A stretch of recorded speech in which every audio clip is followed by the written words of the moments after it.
Pour toi, qu'est-ce qui n'est pas facile au niveau des émotions? Alors pour moi, ce qui est pas facile, c'est que mes émotions, je les ressens très fort. La colère, je peux la ressentir très fort. La joie, c'est pareil. Et moi, c'est surtout la peur. C'est une émotion qui est très dominante chez moi. Du coup, c'est ce qui peut être le plus compliqué au quotidien, car c'est très beau de ressentir très fort.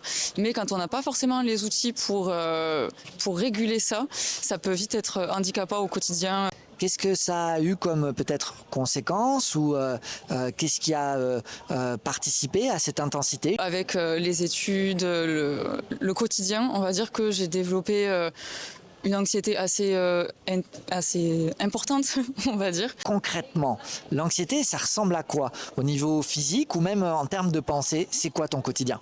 Au niveau physique, je somatise beaucoup mon anxiété, parce que du coup, avant, je somatisais pas du tout, j'étais totalement fermée à ça. Donc, au niveau somatisation, je peux avoir des maux de tête, douleurs au cervical, ça peut être de la tachycardie, de la conscientisation de la respiration par exemple. Et au niveau des pensées, alors ça va être des pensées automatiques, donc du style, moi je sais que c'est très lié à ma santé, donc ça peut être par exemple que je vais faire un malaise, que là je vais avoir un souci de santé assez important, qu'il faut que je respire, que je sorte, enfin voilà, ça va être très... Après bon, évidemment j'ai les pensées de base, entre guillemets, de ben voilà, je suis pas à la hauteur, je suis pas assez bien. D'après toi, comment tout ça a commencé? Alors moi j'ai commencé à somatiser, ça a été alors l'an dernier du coup pendant la sélection des masters, où c'est là où vraiment j'ai eu un gros pic de stress, et du coup depuis c'est là que je somatise, le plus. Après ça s'est un peu calmé, c'est vrai qu'il y a eu un gros pic. Là c'est vrai que maintenant j'arrive à le réguler, mais c'est surtout ça a été surtout cette période-là en fait que tout a pas commencé, mais où j'ai vraiment pris conscience en fait que je somatisais beaucoup. C'était comment avant ça? Avant ça, je somatisais pas du tout. Enfin, je pouvais avoir des pensées, on va dire, automatiques, parce que j'ai toujours été de nature angoissée. Mais ça a jamais été de la somatisation. Alors, du moins, je le conscientisais pas, ou ça ne me faisait pas peur comme ça peut le faire à l'heure actuelle. Cette angoisse que tu pouvais ressentir avant, est-ce que c'était dans d'autres circonstances que l'éducation, l'école, ou est-ce que c'était réellement réservé qu'à cet endroit-là?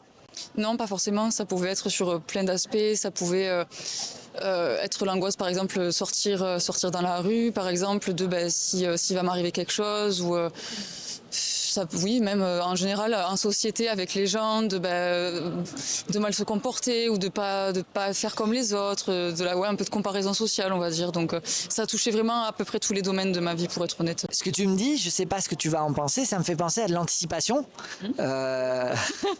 Se demander, oulala, qu'est-ce qui va se passer? Est-ce que je vais pouvoir me sentir en sécurité, etc. Et ce moment où tu as commencé à anticiper, ça remonte à quelle époque? Alors, en fait, c'est que je sais même pas à quel moment ça a commencé, parce que pour moi, ça a toujours été là.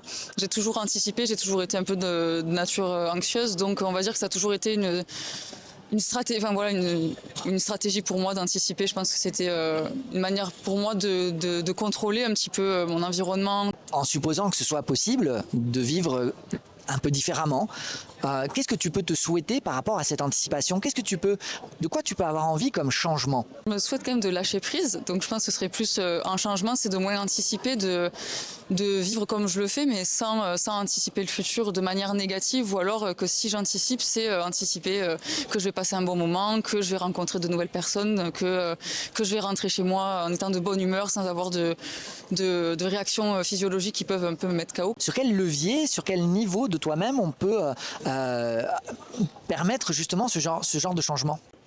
Je dirais que c'est surtout au niveau cognitif, pour commencer, que ça soit au niveau des pensées. Donc je pense que c'est noter les pensées qui peuvent être un peu obsédantes ou un peu négatives, et justement essayer de confronter ces pensées-là à la réalité, ou à la part plus rationnelle de ok, là je me sens comme ça et j'ai peur et j'anticipe quelque chose de négatif, mais factuellement ça m'est jamais arrivé, ou alors si ça se passe bien pour les autres, pourquoi moi ça se passerait mal? Donc je pense que c'est surtout la première étape pour moi, c'est vraiment la confrontation avec les pensées négatives, et les confronter à quelque chose de plus positif. Est-ce que, à tout hasard, tu as déjà essayé cette méthode-là, et qu'est-ce que tu en retires jusqu'à maintenant? Alors oui, alors je sais, bon, je pense que vous connaissez, mais les colonnes de Beck, typiquement, donc tout ce qui est une approche plus TCC. Et pour le coup, moi, ça fonctionne très très bien. C'est vrai que je peux comprendre qu'il y a un peu de réticence parce que on se dit ouais, mais c'est sur du papier, c'est juste moi qui écris. Au final, il y a rien de concret qui se fait, mais en fait, au final, le plus gros se fait sur le papier, en fait, au final. Donc moi, personnellement, ça fonctionne très très bien. Est-ce que tu peux informer les spectateurs de notre émission de ce à quoi ça correspond et comment tu t'y prends? Alors les colonnes de Beck, on va dire que c'est un tableau que vous avez, ça se pratique en thérapie, mais je m'avance pas trop en disant ça, mais je pense que n'importe qui peut le faire dès le moment où on est à peu près éduqué sur comment ça fonctionne. Donc par exemple, la première étape, c'est une situation qui nous fait ressentir une émotion. Voilà, on a une situation typique. Après, du coup, ça va être quelles sont l'image que j'ai. Par exemple, je sais pas, je vais donner un exemple j'ai une situation je sais pas, d'un coup j'ai mon cœur qui s'emballe et je sais pas pourquoi. Donc l'image qu'on peut avoir, c'est là je suis en train de faire une crise cardiaque ou tout simplement ok là il y a une situation, je me sens pas bien, je me vois tomber, je me vois faire un malaise. Après, on va voir quelles sont les émotions qu'on ressent. Donc si c'est de la peur, de la colère, de la joie, et on va pouvoir les noter sur 10. Donc est-ce que c'est vraiment très intense ou pas? Après, je crois qu'il y en a une entre les deux, je me rappelle plus exactement, mais je crois que c'est plus les pensées que l'image en soi. Et après, on va voir le comportement qu'on va avoir vis-à-vis de ça. Donc, est-ce que c'est de l'évitement? Donc, est-ce que, je sais pas, je vais aller sur mon téléphone? Est-ce que je vais aller appeler une amie? Est-ce que je vais aller regarder sur Google mes symptômes? Voilà. Et en fait, le fait de l'écrire ou même de le poser quelque part, au final, il y a une prise de recul qu'on n'a pas forcément parce qu'en fait, quand il y a une boucle anxieuse, au final, on est un peu en crise d'angoisse. Donc, ça permet aussi de poser la chose et de respirer un petit peu. Là, ce que tu m'exprimes, j'ai l'impression, peut-être tu vas me le confirmer, que c'est en aval, c'est-à-dire c'est une fois que tu commences à être en quelque sorte dans cette anxiété, cette presque crise d'angoisse finalement, que là tu trouves quelque chose pour apaiser, pour relativiser d'une certaine façon.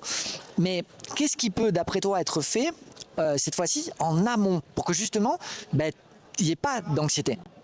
Alors en amont, je pense que c'est tout ce qui est des techniques d'ancrage ou tout ce qui est par exemple de la cohérence cardiaque, quelque chose qu'on peut faire au quotidien, par exemple de se poser un petit peu, je sais pas, le matin, le midi, le soir, au moins on se prend 5 minutes pour nous, où voilà on respire, ou alors si on a un petit peu du mal avec tout ce qui est, je sais pas, moi par exemple écauter son cœur battre ou respirer, ça peut être de la pleine conscience, par exemple juste de se dire ok là dans mon environnement, qu'est-ce que j'entends, vraiment c'est des techniques d'ancrage, se rallier à nos 5 sens, de qu'est-ce que j'entends, qu'est-ce que je vois, qu'est-ce que je sens, qu'est-ce que je touche. Et mine de rien, même si c'est que 2-3 minutes dans la journée, ça permet quand même à notre corps, surtout quand on est anxieux, de se remettre au présent. Et je pense que ça peut diminuer l'angoisse au quotidien, je pense sur du long terme, oui, mais même sur du court terme, ça peut permettre de couper la boucle anxieuse. Est-ce que d'après toi, tu seras toujours anxieuse? Alors, honnêtement, je ne sais pas. Je ne pense pas que du jour au lendemain, je ne le serai plus du tout, parce que moi, dans mon histoire de vie familiale, ça a toujours été là. Mais je pense que j'arriverai à vivre avec. Honnêtement, je suis pas du tout défaitiste et j'ai pu l'être à un certain moment, mais j'ai pu être très bien entourée, que ça soit d'un point de vue professionnel comme amical, un petit peu familial aussi. Donc je sais que ce sera toujours là, mais je sais que j'arriverai à dompter l'anxiété et à vivre avec, parce que pour moi c'est pas du tout quelque chose de négatif de vivre avec l'anxiété. Je me dis en fait elle est là pour me protéger, il faut juste que j'arrive à vivre avec et à la comprendre plutôt qu'à me battre contre elle. Tu me disais que l'anxiété c'est quelque chose qui est assez présent même au niveau familial. Est-ce que tu crois que ça a pu avoir une incidence sur la manière dont tu vis l'anxiété aujourd'hui? Je pense oui, parce que du coup quand on est entouré de personnes anxieuses, au final ça devient une sorte de normalité dans la famille, dans les comportements, dans les pensées. Donc je pense que oui totalement. Après c'est pas forcément acté, enfin, ça peut être des prédispositions, mais c'est pas parce qu'on vit dans une famille anxieuse ou entouré de personnes anxieuses qu'on va le devenir. Je pense que oui, on va se formater d'une certaine manière, mais dès le moment où on en prend conscience, en fait on a toutes les clés pour commencer à travailler dessus. Comment on fait pour en prendre conscience et comment on fait pour travailler dessus? Alors, en prendre conscience, je pense que ça dépend vraiment des gens. Ça peut être en parlant autour de soi, ça peut être par exemple avec les études qu'on mène, ou ça peut être aussi dans notre histoire de vie, où des fois notre corps il est quand même assez fort pour nous faire comprendre quand quelque chose ne nous convient pas. Du coup, je pense que ce serait, pour moi c'est vraiment propre à chacun. Je te remercie de ton témoignage. Merci à vous de ce que vous faites, c'est vraiment hyper intéressant.